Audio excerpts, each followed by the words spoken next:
የተከበሩ አቶ ኃይሌ ገብረስላሴ እጅግ የተወደዱና የተሳካላቸው ሯጭ የነበሩ አሁን ደግሞ በሩቅ እሳቤ የኢትዮጵያን ብልጽግና ማረጋገጥ በሚቻልበት የቢዝነስ አውታር የተሳተፉ ጠንካራ የቢዝነስ ሰው ናቸው። እንዲሁም የተወደዱና የተከበሩ የኮሪያ አምባሳደር፣ የተከበራችሁ እንግዶች፣ ዛሬ በዚህ የተገኘ ነው የኢትዮጵያ የብልጽግና ጉዞ አይቀሬ መሆኑን ያሰብናቸውን ያቀድናቸውን እያሳካን በተለያየ መስክ ሪቫን እየቆረጥን የምንሄድ መሆኑን ዳግም ያሳየንበት ዕለት በመሆኑ ሁላችሁም እንኳን ደስ አላችሁ፣ እንኳን ደስ አለን ማለት ፈልጋለሁ።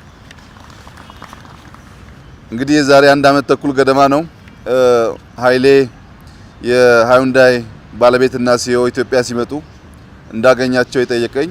ያን ያቀረብኩት ጥያቄ በኢትዮጵያ የምንፈልገው አጠቃላይ የመኪና ኢንዱስትሪ እንዲሰፋ እንፈልጋለን፣ በተለየ ግን የኤሌክትሪክ መኪና እንድትጀምሩ እንፈልጋለን የሚል ጥያቄ አቅርበን ነበር። እሳቸውም ኃይሌም ጥያቄውን በክብር ተቀብለው 1 ዓመት ተኩል ባልሞላ ጊዜ ውስጥ እቺን የመሰለች መልካም በብዙ መንገድ አድቫንስድ የሆነ መኪና አምርተውልናል። ይሄ መኪና አንዴ ቻርጅ ተደርጎ 300 ኪሎ ሜትር መጓዝ ይችላል። ሰው ከዚህ ሐዋሳ መሄድ ይችላል ማለት ነው። ለነዳጅ ብቻ ሳይሆን ከነዳጅ ጋር ተያይዞ የሚያስፈልጉ አብዛኛው የመኪና እቃ በውስጡ ስለሌለ ለጥገና ብዙ ወጪ አያስወጣም። በብዙ መልኩ ለኢትዮጵያ የሚያስፈልጋት ቴክኖሎጂ ነው። ጥገና ዋጋ ይቀንሳል፣ የነዳጅ ዋጋ ይቀንሳል። ከዚያ ሁሉ በላይ ግን አሁን ኢትዮጵያ ውስጥ መኪና የነዳጅ መጠቀም ብቻ ሳይሆን ድምጽን በጣም እየረበሸን ነው ያለው።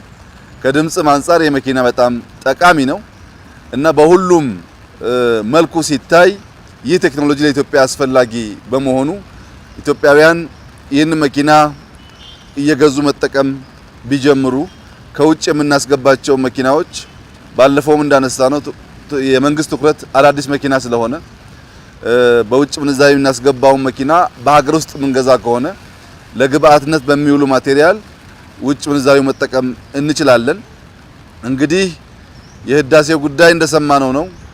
በርካታ ኤሌክትሪክ ኃይል ማመንጨት አቅም አላት እቺ ሀገር። ከወዲሁ ይህንን መኪና ኢትዮጵያ ውስጥ ማምረት መግጠም ከጀመርን የዛሬ 5 እና 10 ዓመት የምንመኛትን የበለጸገች ሀገር ለማየት የሚቻል መሆኑን ያመላክታል። እንግዲህ የኛ የብልጽግና ጉዞ በተደጋጋሚ እንዳነሳ ነው የላዳ ሹፌር አይነት ሳይሆን የባስ ሹፌር ጉዞ ነው። የላዳ ሹፌር ከቤቱ ሲነሳ የት እንደሚሄድ አያውቅም፣ የት ጋር እንደሚቆም አያውቅም። መንገድ ከጀመረ በኋላ ተሳፋሪ ሲያገኝ ይቆማል። የት መሄድ እንዳለበት፣ በየት ጋር መታጠፍ እንዳለበት፣ የት ጋር መቆም እንዳለበት የሚነግረው የሚመራው ደንበኛው ነው። የላዳ ሾፌር መሪ ቢይዝም ወዴት መሄድ እንዳለበት ደንበኛው እስኪመራው መጓዝ አይችልም። የኛ ጉዞ ግን የባስ ሾፌር ጉዞ ነው። መነሻችንን እናውቃለን፣ መድረሻችንን እናውቃለን። በየፌርማታው የምንቆመው ለመጫን ነው። በየፌርማታው የምንቆመው ለማውረድ ነው።